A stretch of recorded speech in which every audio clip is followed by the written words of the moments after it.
Cause I fell in love with this, and you fell in love with me.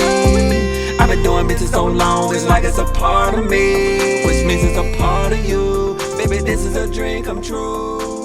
My first love and my second love. Everybody, you're now tuned into another episode of Let's Rap with Kris Jamez, and I'm sitting here with my guy Trey McGee, man. What's up, man? What's up, man? How you been? I've been doing good, man. That's good. Tell you like I tell everybody, I appreciate you for coming on the platform. It's truly a blessing to have you here, and thank you. Oh, no problem, man. Thanks for the opportunity.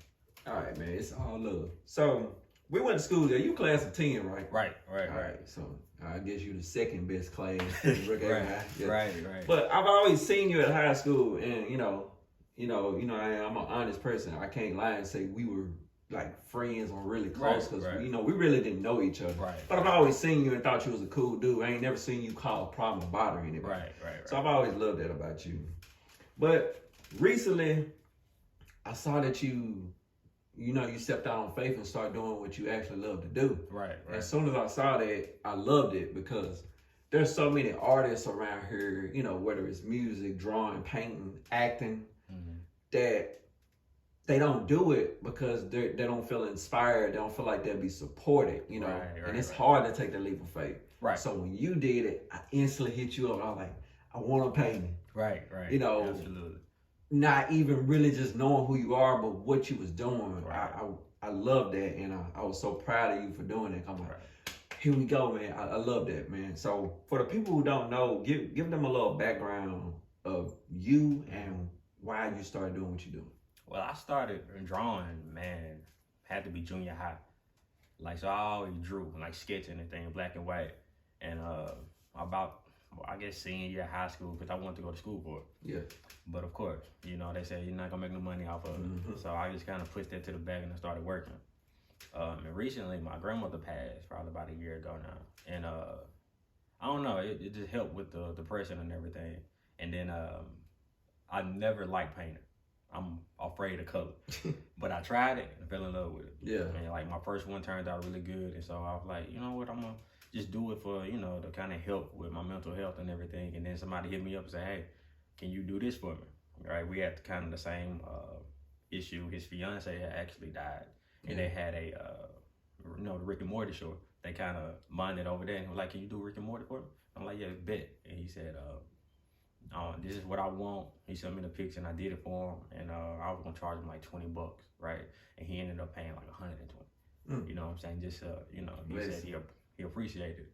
So I was like, man, if I can do a little business like that. But it's not to make money. It just kind of help. But, if you want to support, you can support. If not, hey, I got you. Yeah. You know what I'm saying? Yeah, because you, like you said, you're doing it just for your mental health. Right.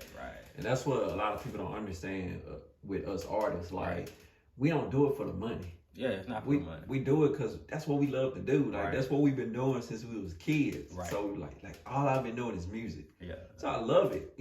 Of course I know I can make money from this, and I am doing the necessary steps to go to that level. Right. But never when I step in that booth, it's like I want to make $1 million. Right. I'm just doing it just to vent, man. And you can actually tell the artists that do it for that. Exactly. You know what I'm saying? They do it for the money and the clout and everything, and it's not pure. You know what I'm saying? Yeah. And I do want to give you my condolences for losing your grandmother, man. Yeah. I know exactly how that feels. Right.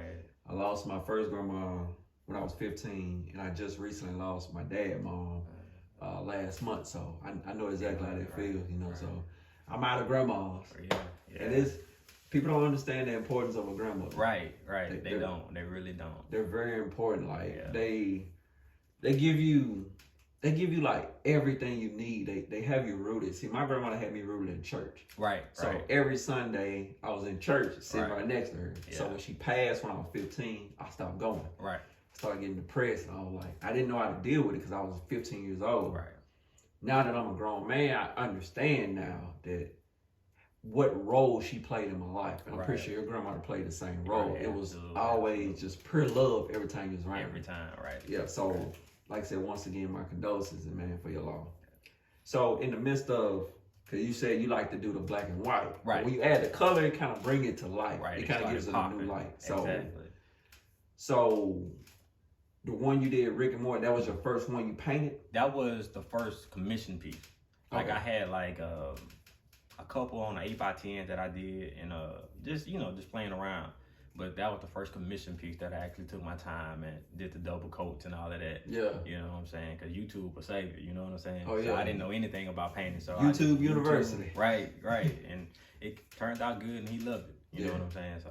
Because you did the Black Panther for me, and I love that one. I was like, I gotta get another one, man. Yeah, I love it because it was dope, man. I just love to see people with that pure talent. Right. Like it's you showing the world you.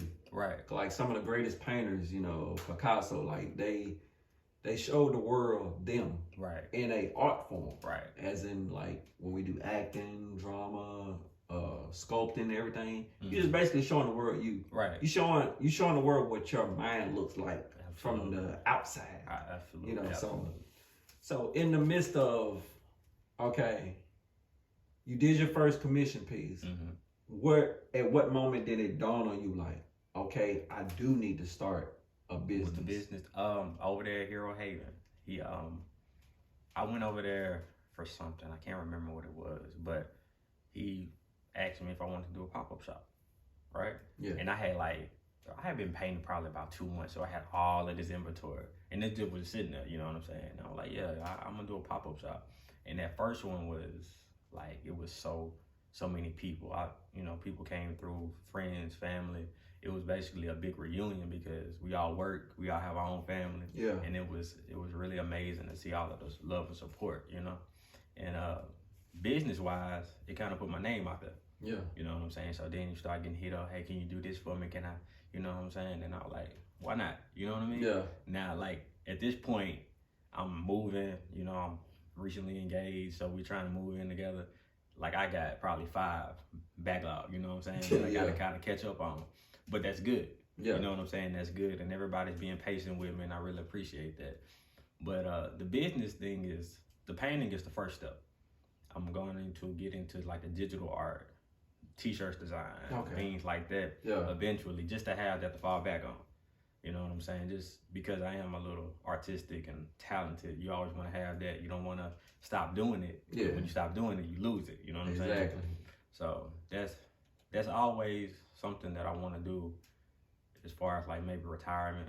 You know what I'm saying? Just to have that to fall back on. Perfect the craft, man. Right. That's one thing a lot of people we don't do nowadays. We don't perfect the craft. Right. We kind of want to just find one little avenue that works and kind of just want to just bleed it out until it's gone. Right. Like, no, protect your future. Right. Protecting your future is, okay, perfecting this. Like, with me, like, I love writing the songs. Like, I love performing my own songs. Right. But, you know, my wife told me, like, 4 years ago, she was like, you need to start writing songs for the people. Right. And at first, I was like, Right. But then I started thinking about it. I'm like, man, one day I'm going to be 40 years old. Do I really want to be on the stage? You want to be a 40-year-old, you know? Everybody can't be Jay, you know? Yeah, so I started writing songs. I started producing. I'm not an audio engineer now, so I'm perfecting the craft. I can keep myself in the business, but I ain't just gotta be out in the front. You know what I'm saying? Yeah, and that same thing with me, because we was rapping in high school,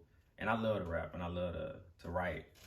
But the same thing when I started to get into the job market, you know, unfortunately, they do look at stuff like that. Yeah. You know what I'm saying? I'm like, I'm not good enough to be famous and provide for my family.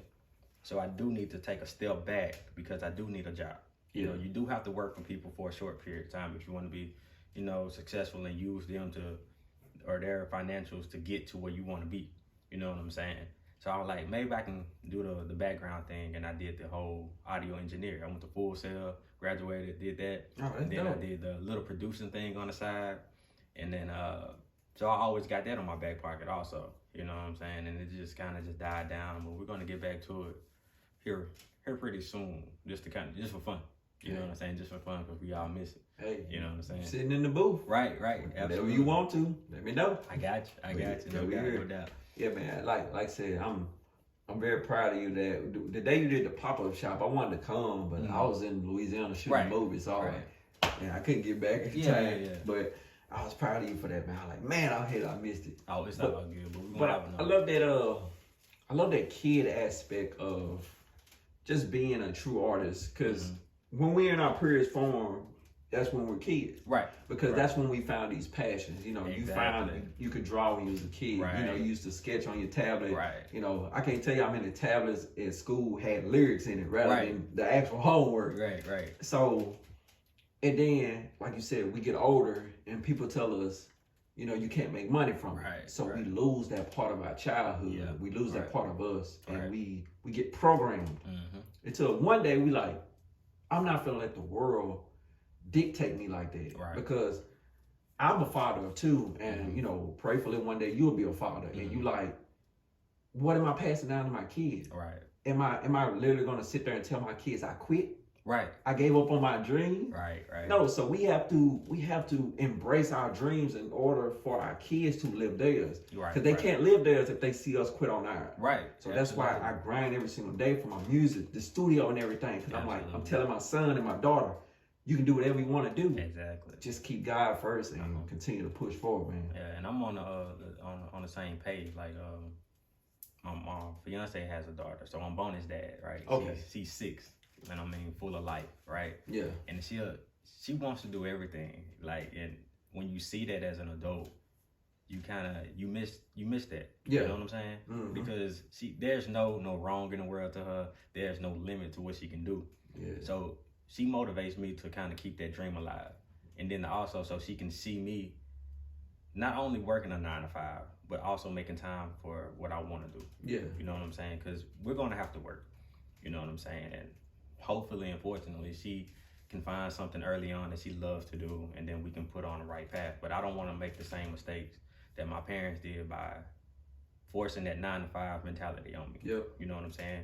If she wants to take a year off out of high school and travel the world, I want to be able to financially provide that for her. Exactly. You know what I'm saying? We didn't have that. We didn't have it. And our parents, they only taught us what was taught to them. Right, exactly. You know, you work a 9 to 5, you work for 20 years, you retire, and you die. Right. That's it. That's not life, man. But you didn't live. You just existed. Right. And there's a difference in existing and living. Yeah, exactly. And we have to break that generational curse. Right. And tell our kids, no, you gonna live. You have to. Because I hate, we see it on social media all the time. We'll see somebody like 24 still living with their parents. Right. And in the black community, we bash them. And like, why are you bashing them? He got the game figured out. Yeah. You know what I'm saying? He's stacking his money, living rent free. Rent free. But in the sense of, like, if you look at different races, they don't do that. Yeah. They let their kids leave whenever they want to leave. They want to. When you're ready to leave, that's when you leave. That's when you leave. But we don't do that. We want to push ours out, say, gone, because we want to do what we want to do. Exactly. That's not the right mindset. It's not. So, like you said, with I'm going to call her your daughter, because that's what she is. Right, she is. We missed that purity, man, that just pure mindset. Like my son, he saw a fly the other day and he just started chasing it and laughing. And I'm like, I just embraced that moment. Right. Because like you said, he don't know nothing about hate or none of that. He's just like, I'm living life. Living life, right. That's what we need to get back to, man. Right. And we need to start trying to preach that and teach that. You know what I'm saying? Like you said, that generational curse and that cycle is something that we, especially in the black community, has to stop. We have to stop doing it. Because it's all tied into mental health, right? And that's another thing, right? We don't talk about mental health. Right? Taboo in the black community. You know what I'm saying? What's wrong with you? And it's like you explain to them, and they do one or two things. You acting silly, or then they tell you pray about it. Right? Mm-hmm. Which, praying about it, great, you feel me? But you got to have action behind it. Mm-hmm. You know, and sometimes something is really wrong. You need to talk to somebody, but we don't have anybody to really talk to, right? Mm-hmm. You know what I'm saying? Like, this is... I want to have a 2-parent household, right? Me and my wife, hopefully, we're not going to separate, right? Speak on it. But I haven't had that. You know what I'm saying? Yeah. I don't know what that looks like. Yeah. So here I am at 29 trying to, do something that I can't even ask my parents advice on. It's gonna be brand new to you. Brand new, right? It's gonna be trial by error. Right. So I don't have that to fall back on. You know what I'm saying? And it's scary, bro. I ain't gonna lie to you. It's really scary because I know I'm gonna make mistakes. Keep like-minded people around you, bro. Right. Whenever you want to hit my phone up, hit it up. I got you. Because I grew up in a 2-parent household. Right. But my wife didn't. Right. See, my wife dad is in prison for life. Yeah. She hasn't seen him since she was 10 years old. Yeah. She's 20. She could be 28. Right. So you can imagine the time span he's missed. Right. So when we first got together, that clash happened. And it's gonna happen. It was like, she not used to this. She used to her mom telling her, you don't depend on no man and you survive yourself. Right. And I'm used to like, no. Yeah, so like we were saying, when you get married, it's trial by error. You're gonna be learning everything on the fly because you wasn't blessed with the opportunity to have a 2-parent household. Right. Which I tell people as somebody who was in a 2-parent household, it isn't the best. It ain't always just, you know, beautiful like time because I've watched my mom and dad argue. Watched them not talk to each other. So I was like, why are you not talking about your problems? Right. You're just letting them fester and then you blow up. Right. You know, Exactly. So, like I said, in the mindset, keep like-minded people around you because that first year of your marriage will be rough. Right. Because every single thing, both of y'all will be walking on eggshells. Right. Because trying to figure out, okay, who gonna be dominant here? Right. Which, if you live in biblically, is the man. Right. But you know, a lot of women don't ride for that. Right. Like, and absolutely, and that's totally all right though. You know, because I think it's a compromise, right? Yeah. Like my wife, she's very independent, and I would be wrong to tell her not to be. Exactly. But I think as a man, let her, because she's the first woman that I've ever met to let me be a man.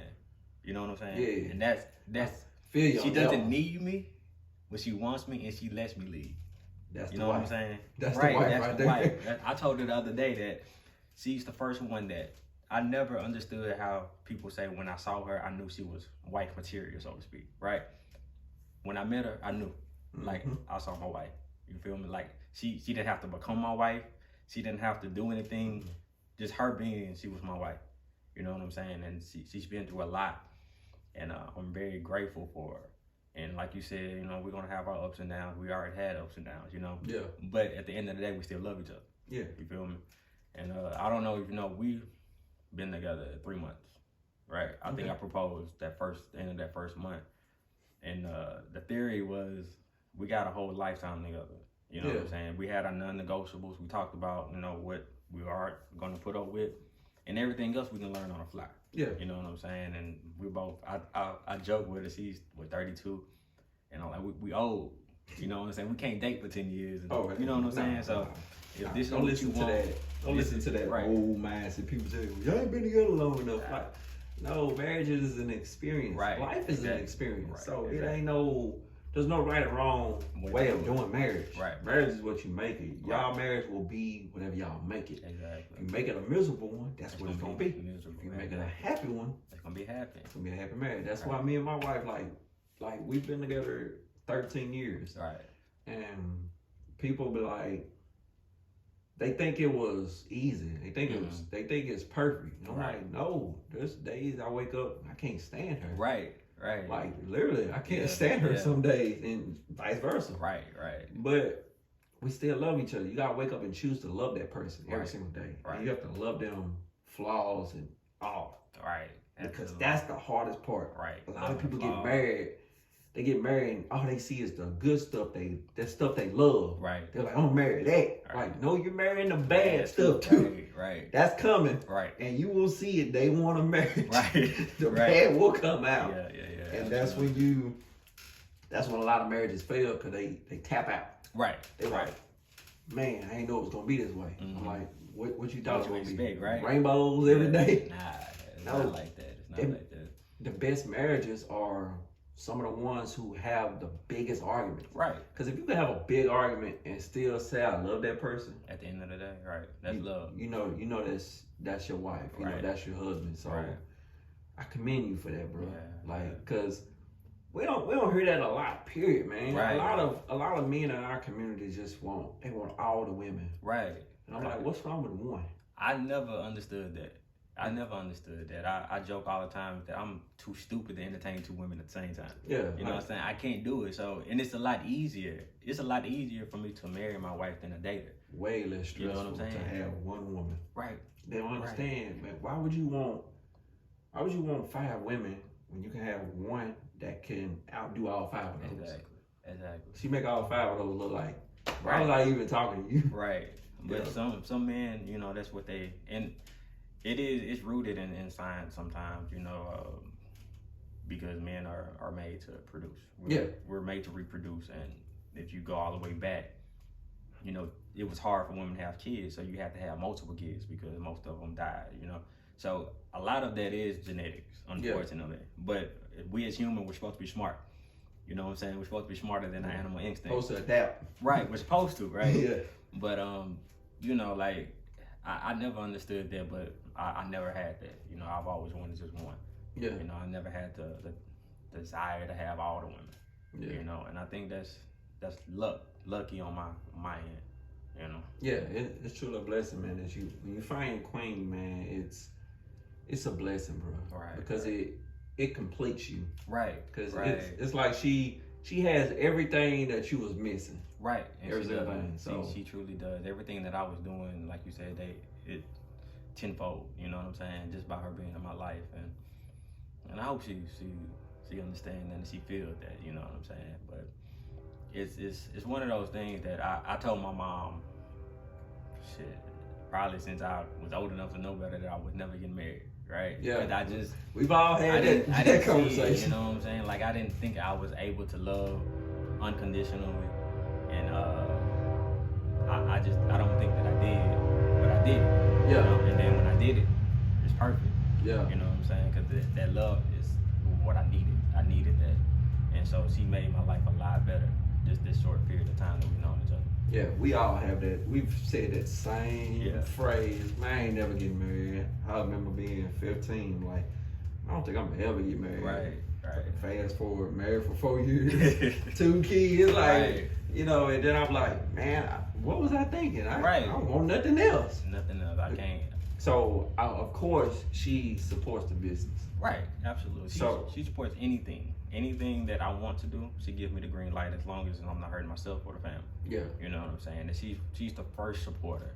You know what I'm saying? She'll sit at the table, jot down ideas for me. She'll kind of let me throw things at her, see what sticks. But she definitely supports me, and that's true support. She's not doing it because she's my wife. She's doing it because she cares about me. Yeah. You know what I'm saying? She wants to see me succeed, because when I succeed, she succeeds. Exactly. And vice versa. You know what I'm saying? Because you won. We won. We won. It's a lot of stuff about marriage that people are missing. They don't understand you are one. You're not two individuals coming together to be two individuals. You're coming together to be one. Exactly. She's supposed to complete you, and vice versa. You're supposed to complete her. Right. You know, I think it gets lost in translation when we have all these taboo things of the man supposed to work and provide and all this, and the woman supposed to take care of the kids, cook and clean. Like, all right, we're not living in the 40s anymore. Right. You know? That might have worked back then, but like you said earlier, you have to adapt. Yeah. You know what I'm saying? And I had this rule before I met her, and it was just in the back of my mind that if somebody cooks, you do the dishes. You know what I'm saying? Like, I clean more than my wife. Like, I clean the dishes, I mop, I sweep, and ain't nothing wrong with that. She cooks. She cooks. You know, and she has a kid more than me. Cause when I'm asleep, I'm not waking up. Exactly. So I think as long as, you know, like a marriage is between you and your wife, that's y'all. Mm-hmm. So whatever works for y'all, works for y'all. You don't have to try to make it fit the standards of everybody else. You know what I'm saying? Yeah, stop listening to Steve Harvey. Right. Ain't nothing wrong with Steve Harvey, but he can't dictate tell every nothing. marriage. You know what I'm saying? He only telling you what worked in his marriage. Right. He can't tell you what works in yours. All right. And I tell people, the only thing that older people can give you is that advice that we can't get because we're not older. Yeah. You know, they live more than we have, so of course they've seen more. Yeah. But at the end of the day, you still have to make your own decision. Exactly. You know, you take that information, do what you got to do, and boom. And that don't make them smarter. You just been living longer. Just living longer, right? Like, and sometimes they make us feel like it's our fault that we're young. That we're younger. Right. Like, we didn't pick Will Bone. Right. You know, it's not my fault that you're 60 and I'm 30. Exactly. It's not my fault. Right. You just gotta let us make our mistakes. Exactly. You know what I'm saying? But teach us, you know, give us that advice and tell us, well, this is probably gonna happen. Instead of watching and then when it happens, talking bad about us. Yeah. You know what I'm saying? And saying, well, you should have did this. Or you could have did this. Like that kid, that 8-year-old that was stealing, why didn't you stop him instead of saying he gonna go to jail one day? And then when he's in prison for stealing, you like, I knew he was gonna go. Right. Why you didn't stop him? Stop him. Stop that. And teach them that lesson. And then you complain about the justice system when me personally, I've been a law enforcement officer. I know what it looks like on both sides. Right. It looks worse on our side. Right. I just have to be honest Right. because a lot of stuff that we complain about, we set ourselves up for. Right. We're Absolutely. falling for the same trap. Right. The same mental trap. Right. Right. The justice system is a trap. Right. It's set up for us to fall Right. in the hole. Right. And we walk toward the hole every single time. And I'm like, why are y'all complaining? All right. I don't get it. Yeah. I don't get it. So, not to just get in your personal life, but what do your wife do? I'm gonna call her your wife because she's your wife. Yeah. What does she do? She's going to school to be a CPA. Okay. Yeah, that's her dream, and that's what is CPA? It's kind of like a what is it, like the taxes thing? They kind of do the tax. Oh, okay. You know, they help like the business get their books in order. I don't really know what it is myself. It's a good person something to have tax on your side. Right, exactly. When you got your own business. Right. But that's her dream, and we're gonna get her in school and finish school, and hopefully we'll have our own business. You know what I'm saying? And she does like body creams and natural soaps and things too. Okay. So, and I told her that's a really good avenue to go, especially down here. She's from Baton Rouge. You know what I'm saying? With that knowledge coming down here. Oh, you got that Baton Rouge girl. Right, I had to. Yeah, I know you. I know you already see that side of her. You know what I'm saying? but I love that side of that Baton Rouge. Right. It's different in Mississippi. We have to adjust to the Louisiana women. Right. But ain't nothing wrong with them. They queens, but they got a certain edge to them. She ratchet. She know it. I feel like it's that hot sauce they be eating. She got it in her purse. What you big? But she know it. But I love that about her. Yeah, I do. I love that. She keeps me on my toes. You know, never bored at all. But I love that about her. Exactly. The moment if your mate isn't making you better, then something is wrong. Right. If they not holding you accountable, something is wrong. Like, right. I always hold Ori accountable and vice versa. Right. Like we're gonna let you make it. Right. Like, right. No, I know there's better in you, so you're gonna give me. And it's a pro and a con with me. You know, sometimes my wife feel like she can't be vulnerable sometimes because I see so much greatness in her. So when she do get down, I'm not a lovey-dovey person. I'm not gonna be like, hug you, it's gonna be okay. I'm telling her like, get your ass up and let's go. Right. Get back in the fight. Right. Like, get your mind right because I know what you're capable of. Right. Which sometimes I do have to pull back and be like, right. She's my wife. She's a female. You know, sometimes they like to be in their emotions. Exactly. And they like to just let them bleed out. Yeah, my wife says a phrase that she says a lot. We're gonna validate our emotions. Okay. And she does that with her daughter, and I admire that because she can tell her daughter, correct her, be her parent, and then she's not gonna hit you with why you crying. Yeah. It's okay to cry. We're gonna let you cry, but this is why I did this, and this is why you're gonna do what I say. Now, if you want to go in your room and cry, you can go cry. Breaking them curses, man. Right. And it's right there with my son. Like, when he cried, when he do something I told him not to do, I'm going to whoop him. Right. But then I let him cry. Right. And then eventually I'm like, all right, shut it up. Because I'm teaching him as a man. You can feel your emotions, but do not dwell in them. Right. Don't let your sit there and just control cry the whole time. Right. Let it out. Right. Go on about your business. Because you know you made a mistake. Right. So no sisters in there looking around, you know what you did wrong. Exactly. So man, I admire that, man. Yeah, that's something that she's taught me because I'm not an emotional person at all, and the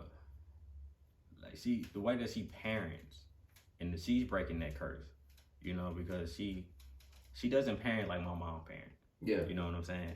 Our parents were different. Right. Well, like we got beat. You know what I'm saying? And a lot of it is because they didn't have time to parent the way that they needed to, you know what I'm saying? They didn't have the patience nor the time to kind of sit there and let us be in our emotions. So that wasn't their fault. But when you know better, you do better. Exactly. You know what I'm saying? So the way that she parented her or our daughter is eye-opening, and I love that aspect about the relationship that they have.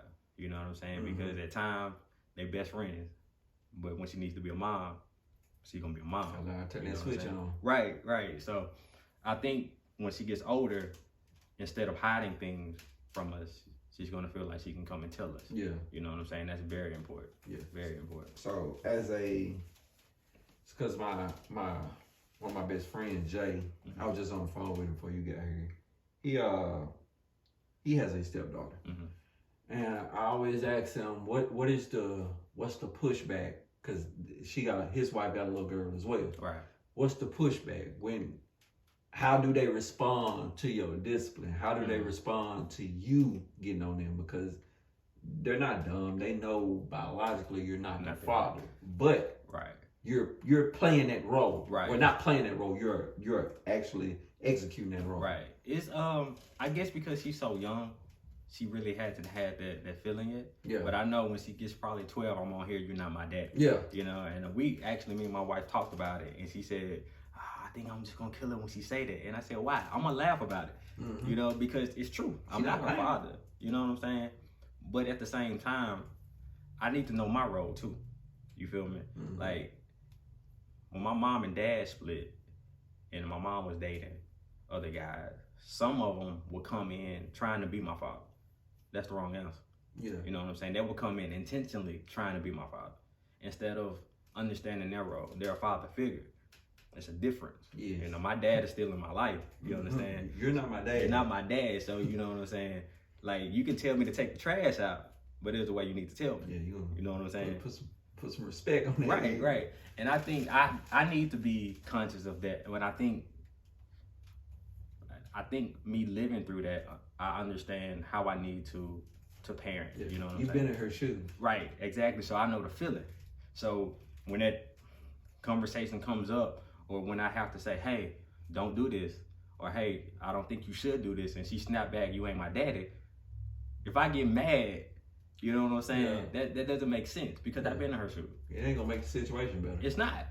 You know what I'm saying? You're proving her point. Right. So and I think my reaction would be, yeah, you're right, I'm not your dad.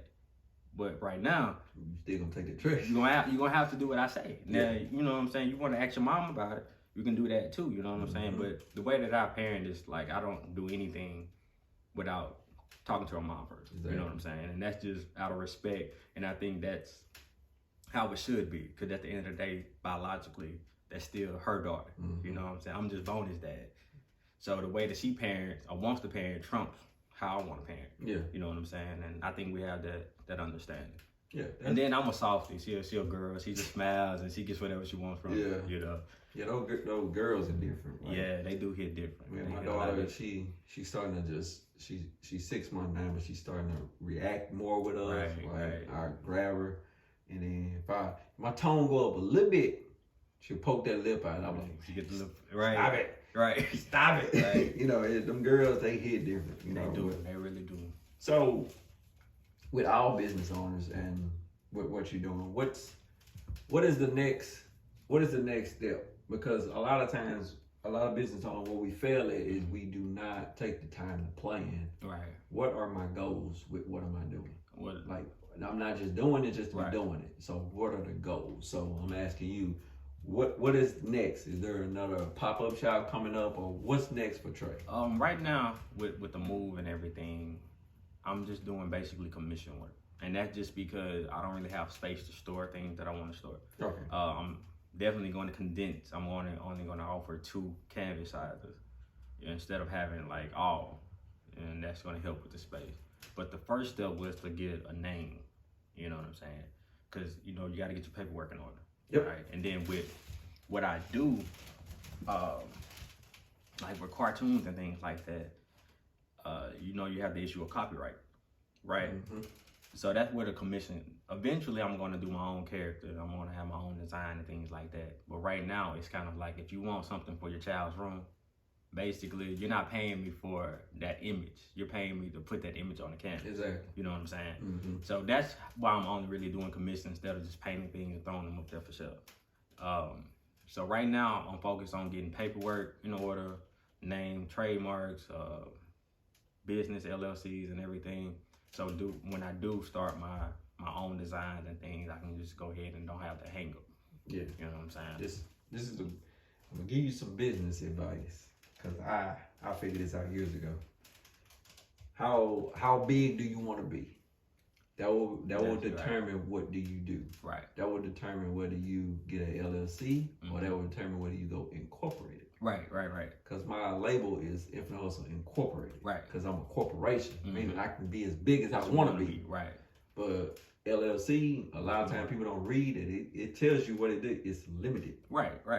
So Right. just want Yeah, to and that's give kind you that of what I little want to nugget. do Think because about it's it. kind of I like the little small town feel of everything. Yeah. Eventually, like in the far future, my dream is to have like a hobby shop.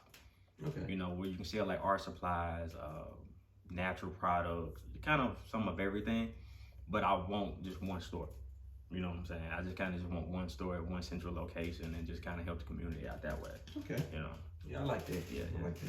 You just want to give you that little nut because Right. I never know. It's a lot of people don't know this. Right, And right. I learned it and I just started telling every business owner I know, like, hey, before you get the LLC, how big do you want to be? Right. Because eventually there'll come a time where they're gonna put a cap on you. So, Right. but you have more of the local mind. Right. So you like Right. just Right. you're a homebody. Exactly. I do, and like I love my city. Right. I do. I might have to leave and come back just because it is limited here, but I'm coming back. Yeah. You know what I'm saying? I'm coming back because this little city made me who I am. Yeah. You know what I'm We saying? love Brookhaven, man. We do. Me and my wife talk about it all the time. Like so many people have told us, they're like, why haven't y'all left? Right. You know, we could have moved to Atlanta, but Yeah. we chose to stay here. Like Right. the things we want to do, we want to do it here. Right. I want to build Brookhaven. I want to build Exactly. Mississippi. I don't want to go to Atlanta and help build Atlanta. Right, It's already big. It's already big. I want to build Mississippi. I want to build Brookhaven. Right. That's my home. So Yeah. that's where business owners like us, we come together, we collab, and we do stuff like that. We have to build together, you know, and I like I said, my wife and her daughters, they're from Baton Rouge and they've lived in like Florida and everything. And my daughter started school, probably she's been in school, this is her second week. And the love and support that total strangers have shown us just as a family. Yeah. You can't get that nowhere else but a small town of Brookhaven. Exactly. You know, and I mean, it's black, it's white, it's men, it's women, young and old. And I guess they can see that we're happy and we're trying. And they do for us things that I know if we were to move to Baton Rouge, they would just look over us. We just another face in the crowd, you know? Mm-hmm. And I'm like you, I want to build Brookhaven up. You know, because if we all leave, we can't complain about Brookhaven being small. Exactly. You know what I'm saying? We just, I always think about Brookhaven. I think about the little town on cars. Yeah, You know, yeah. Like radiators, like Right. everybody left. Everybody love And it. then you wonder why it's like abandoned. Exactly. And that's the same way with us. We have so much talent. We got so many stars in Right. Brookhaven. If we all leave, then what are we leaving our kids? Nothing. Nothing. They're gonna ask, like, wait, Dad, Mom, where you grow up? We're Right. like Brookhaven, and we come back, and You got to come Brookhaven back. ain't nothing. Right. You're like, why didn't you build Brookhaven? Right. And I also think financially it makes sense. The standard of living here is so cheap. Exactly. So like you can do what you want to do, and you can travel all you want. Can you imagine being a millionaire in Brookhaven? What? What you mean? You're like That's Trump crazy. around here. Right. And I don't like young people don't understand that. They see the flashing lights of Atlanta or Texas. Yeah, everybody in Houston. You know how all much that. rent is in Texas? High. High. Not just for a 1-bedroom. So you're gonna have to work 2 jobs. You know what I'm saying? And support your career. Yeah. What you want to do just to pay rent. If I'm gonna struggle for cheap. Struggle for cheap. Exactly. Because like you can legit here get you a good $12.50 job working 40 hours. Mm-hmm. If you plan right and do what you're supposed to do, you can live comfortable here. You know what I'm saying? Now, you can't go out and ball out all the time, but you can live comfortable, stack your bread, and then do what you need to do. Whereas when you go to somewhere like Texas, you basically working to survive. Any little bit of money you get, any type of unexpected expensive, like you're already behind. Yeah. Well, you can stay here, like, yeah, there's nothing to do, right? But I tell people all the time, I went to Colin, right there in Weston, and we had guys from like Florida transfer in, and they were, you know, got in trouble, right? Because when you're in Florida, you can do whatever you want to. Yeah. So their family sent them to Westland. What you gonna do in Westland? Ain't nothing to do but to go to class. Go to class and focus. That's it. There's nothing to do. So sometimes you need them blinders on. Yep. You know what I'm saying? To focus on what you need to do. You don't need those distractions. Yeah. So yeah, it might be boring in Brookhaven, but use that to your advantage. Exactly. Like You know I what I'm saying? love, Grind. I love, me and my wife, we've been multiple places. Been Atlanta, Chicago, LA, Miami, Yeah. Houston. We've been to the big cities, and we Right. understand what it's all about. It's Right. fun. It It's is. exciting. But I tell her all the time, man, I love just walking out my backyard, Right. hearing the birds. Right. I love Right. peace. Like, we be quiet, we can hear them. Right. Exactly. You You can't just get there in LA. Just hear the peace. Yeah, Yeah. it's too much going on Right. in LA. Right. I It's tell good to her. visit, but you don't want to stay there. Yeah, so Yeah. with the businesses we do, we can go to those big cities, Right. make that money, but I'm coming back to Mississippi. Right. Eventually I you want don't, to I come don't back. want, I don't want to live in Houston. Right. You know, Right. most of the people ask me, they're like, move to Houston. I'm not moving to Houston. Right. I Right. can have Houston. Exactly. Oh, it's too much going on There's in a lot Houston. going on. It's a lot going on. It's not that bad here. It really is not. And I mean, there's a lot of trouble to get in, but that's just anywhere. But if you want to make a change and, break that curse, it's easier to break it when there's nothing to do. You know what I'm saying? Because you can legit focus on yourself. Mm-hmm. You know what I'm saying? Without feeling like you're missing out on anything. Yeah, You know? I think about that all the time, especially with my kids. Right. Because in the midst of us thinking about moving, I remember I sat my wife down one time. I'm like, if we move to California, that means our kids, they're going to start going to California school. Right. They're going to live in a California community. Like, Right. we didn't grow up that way. Right. So they're going to start doing stuff that we're not used to. Exactly. They talking about they finna go to the beach at 12 at night. I'm like, wait a minute. Right. First of all, we don't even have a beach to go to. Right, right. Let's we drive 3 hours that way. We got some ponds out here. Yeah, we got ponds, but we ain't got no beach. Nah, So we ain't got no they're gonna beach, do right. stuff that we're not accustomed to. Right. So it's gonna always cause a struggle Mhm. because they're like, that's what they used to. Right. Right. Like we started school in California. All we know is surfing, Right. beach, and doing all this stuff. And we like, man, we from Brookhaven. Right. If we went to the beach, it was a vacation, Vacation. not just a Saturday. Right. We had to plan for months, maybe Yeah. even years to do that. So, like I said, man, I love what you're doing, and we gonna collab on some stuff. Oh, and we absolutely. gonna Absolutely. and bring in some more people, and Right. I wanna do like an event Mm-hmm. like every year, Right. for like Mississippi, Right, like, right, right. with a star around Brookhaven. So we Yeah. need to all come together and bring our community together Right. and show them that. And we have to show those little Chris's and those little Treys that Right. you can do it. Exactly. You can do it here. You can do it right here. You ain't gotta leave and go. Right. Because I done been to the big cities, but I know I can do it here Right. with the right. help of my community. So, Absolutely. so before we wrap up, I want you to, for one, pat yourself on the back and promote yourself and let the people know how they can get in touch with you and, if they want, work done and stuff. Right. Well, I'm Trey McGee. The company name is Trey Archie. You can find me on Instagram. It's trey.art.key. On Facebook as well. Just shoot me a DM. That's where I'm at. Word of mouth. If you got my number, just shoot me a text. We do all types of art, canvases. I paint. Anything that can hold paint, I can put paint on it. You know what I'm saying? And I can do the cutouts for like your little parties and anything that you can think of. We'll figure it out. Hey, man. Like I said, I appreciate you for being on the platform. It's Problem. been a dope conversation. So, Oh, yeah. this has been another episode with Let's Rap with Kris Jamez, y'all, and we out. We out.